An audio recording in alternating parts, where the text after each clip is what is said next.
The Little House. Elizabeth Godley. In a great big wood, in a great big tree, there's the nicest little house that could possibly be. There's a tiny little knocker on the tiny little door, and a tiny little carpet on the tiny little floor. There's a tiny little table and a tiny little bed, and a tiny little pillow for a tiny weeny head.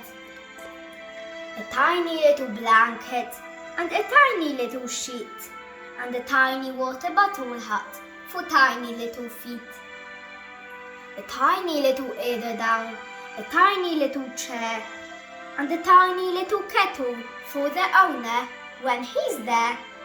And a tiny little larder, there's a tiny thermos bottle for a tiny little greedy man who knows the woods of pothole. There's a tiny little peg for a tiny little hat, and a tiny little dog, and a tiny, tiny cat. If you've got a little house and you keep a spick and span, perhaps they'll come to live in it, a tiny little man.